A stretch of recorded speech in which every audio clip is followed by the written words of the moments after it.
Assalamualaikum saudara. Meskipun di masa pandemi, tapi masih semangat kan? Belajar yuk!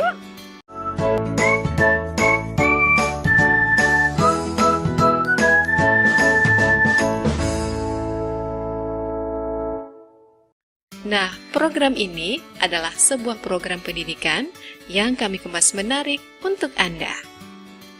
Pada episode kali ini, kami akan mengajak Anda belajar di Pondok Pesantren Tahfizul Quran Al-Hubu yang beralamat di Jalan Redan, Kampung Rempak, Siak Sri Indrapura.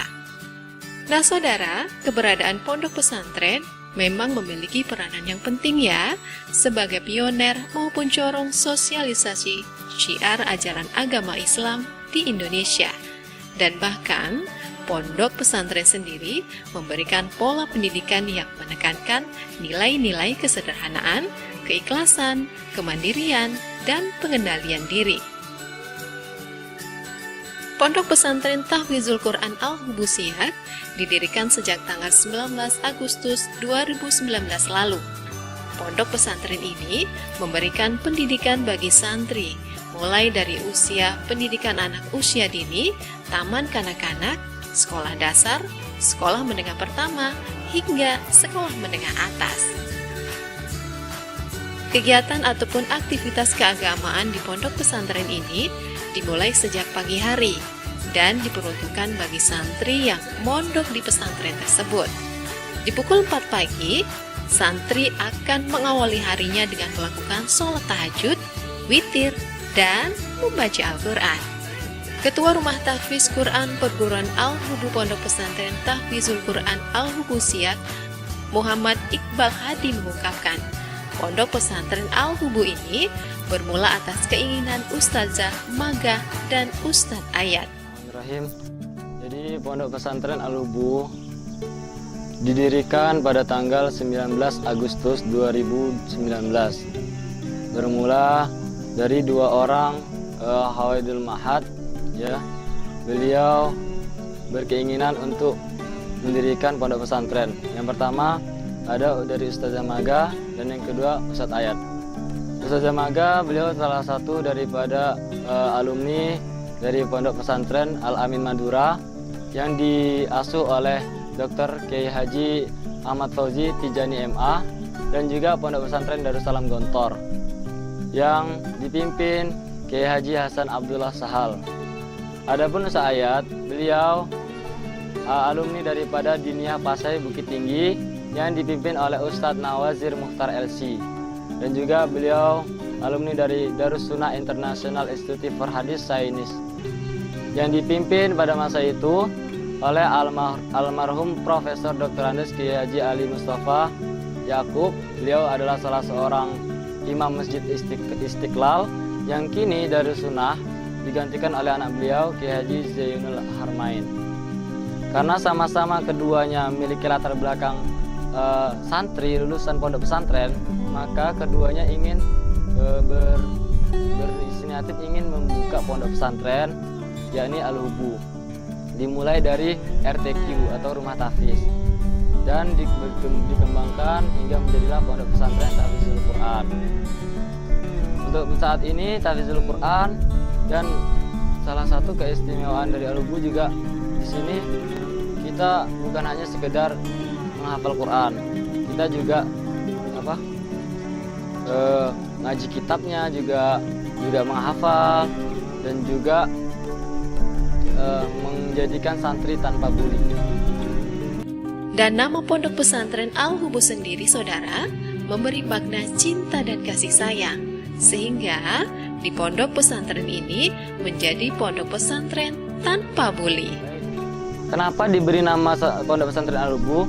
Karena Al-Hubu secara lughat, secara bahasa bermakna cinta atau kasih sayang. Karena kami dilihat dari banyaknya pondok pesantren yang banyak sekali pembulian, sehingga banyak santri-santri itu yang tidak betah karena adanya pembulian. Maka Pondok Pesantren Al-Hubu ini membudidayakan sekolah tanpa bully. Makanya kita membuat nama, ya semoga nama itu akan menjadi doa dan semoga akan menjadi harapan kita ke depannya yaitu Al-Hubu, menjadi sekolah tanpa bully dengan penuh kasih sayang dan cinta. Nah, selain modern, Pondok Pesantren Al-Hubu Siak juga mengajarkan santri untuk mempelajari ilmu tajwid, menghafal, dan ilmu hadis. Baik, pendidikan agama di sini yang pertama jelas sesuai dengan namanya tahfizul Quran. Kami mempelajari mendidik dia supaya menghafal, mempelajari ilmu-ilmu tajwid, ilmu-ilmu Quran dan hadis, baik itu dari ilmu tafsir dan ilmu hadisnya. Selanjutnya kami juga menerapkan sedikit ilmu-ilmu salafi. Jadi selain pada pesantren tahfizul Quran ini pondok pesantren yang modern, juga salafi. Jadi kami ada masukkan berbahasa Inggris dan berbahasa Arab, dan juga belajar ilmu-ilmu kitab lain seperti kitab fikihnya, kami ilmu fikih wajib, kitab tasawufnya, ala-ala dan wasaid. Kemudian, santri yang ingin mendapatkan pendidikan di Pondok Pesantren Al-Hubu ini harus semangat ya, punya kemauan ataupun keinginan, yang paling penting biaya dan dukungan dari orang tua santri. Syarat ingin belajar yang jelas kita memiliki kemampuan, keinginan, niat yang yakin untuk belajar. Yang kedua, ya semangat dan memiliki biaya dukungan dari orang tua tentunya juga. Dari segi usia, insya Allah kalau RTQ semuanya mencakup, mau dari usia, bahkan anak kami juga ada yang masih TK. Tapi tetap kami terima karena RTQ. Cuman kalau sudah nanti masuknya ke dalam Pondok Pesantren Tahfizul Quran, kami membuka SMP dan SMA. Jam kegiatan sendiri mulai dari jam berapa? Jam kegiatan kami mulai dari jam 4 insya Allah, dan kami istiqomahnya setiap jam 4 pasti bangun untuk melaksanakan sholat tahajud. Setelah sholat tahajud kami laksanakan sholat witir secara berjamaah. Setelah sholat witir kami persilakan buat santri agar menghafal. Setelah subuh baru mereka menyetor. Saat ini saudara, Pondok Pesantren Tahfizul Quran Al-Hubu Siak memiliki 66 orang santri dengan melibatkan 7 tenaga pendidik yang berasal dari Kota Medan, Kecamatan Sabaau, Kecamatan Kotogasip, dan Kecamatan Siak. Untuk santri saat ini yang menetapnya mukim di sini ada 2 orang santri putra dan 1 orang santri putri. Ada 3 orang. Keseluruhan santri. Jumlah keseluruhan santri baik dari TPQ, privat dan lain-lainnya sekitar 66 orangan gitu. Ya. Putranya sekitar 40-an dan putrinya 20-an.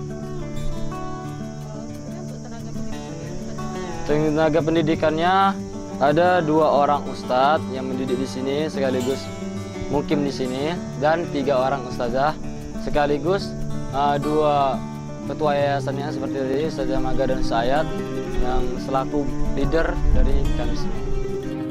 Pondok pesantren ini juga memiliki keunggulan loh, dengan memfasilitasi santri untuk menempuh pendidikan di luar negeri seperti Mesir dan Mekah.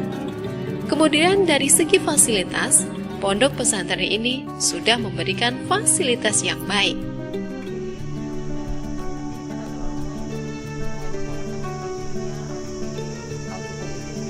Apa kira-kira keunggulan yang bisa didapatkan dari pondok pesantren Al-Hubu ini?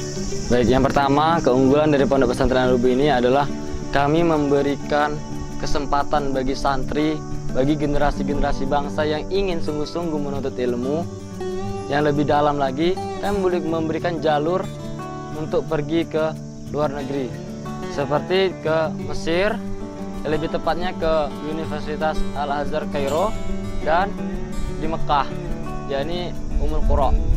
Yang kedua, keunggulannya selain kami belajarnya salafi, kami hafiz Quran, kami juga salafi, kami juga modern. Yang ketiga, kami sangat menekankan sekolah tanpa bully. Dan yang keempat, insya Allah kami sangat menekankan keistiqomahan.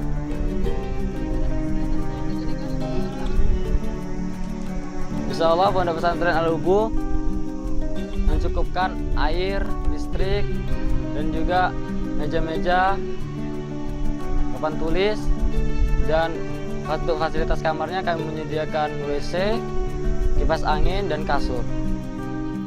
Nah, kemudian untuk pola pembelajaran di masa pandemi ini juga dilakukan secara luring dan daring.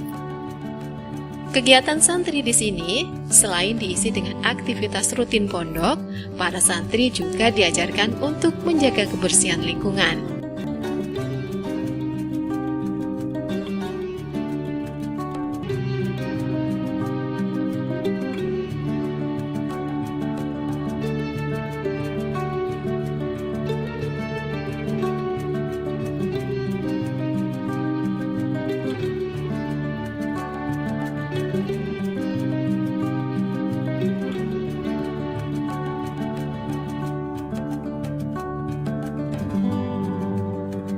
Dan yang lebih serunya, di Pondok Pesantren Al-Hubu ini, para santri juga belajar hadroh dengan nama Grup Darbukah Al-Hubu.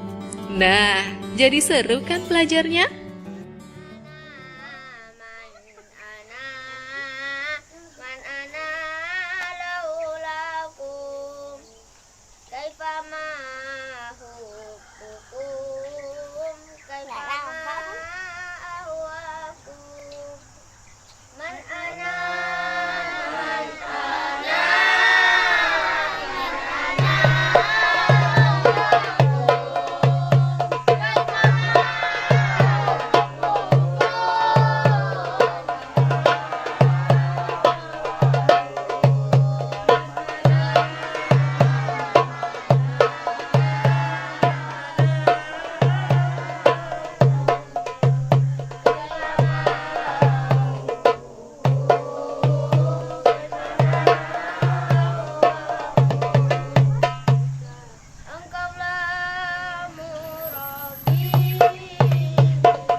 Nah, di sini para santrinya juga sudah hafal Al-Quran loh.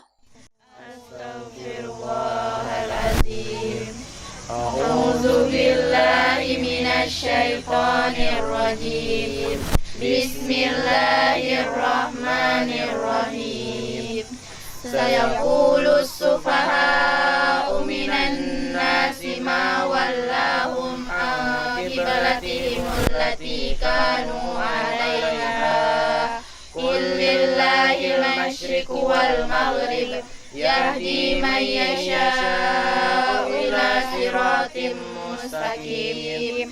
وكذلك جعلناكم أمة وسطا لتكونوا شهداء على الناس ويكون الرسول عليكم شهيدا وما جعلنا القبلة التي كنت عليها إلا لنعلم من يتبع الرسول ممن ينقلب على عقبيه وإن كانت لكبيرة إلا على الذين هدى الله وما كان الله ليضيع إيمانكم إن الله بالناس لرؤوف رحيم قد نرى تقلب وجهك في السماء فلنولينك قبلة ترضاها فول وجهك شطر المسجد الحرام وحيث ما كنتم فولوا وجوهكم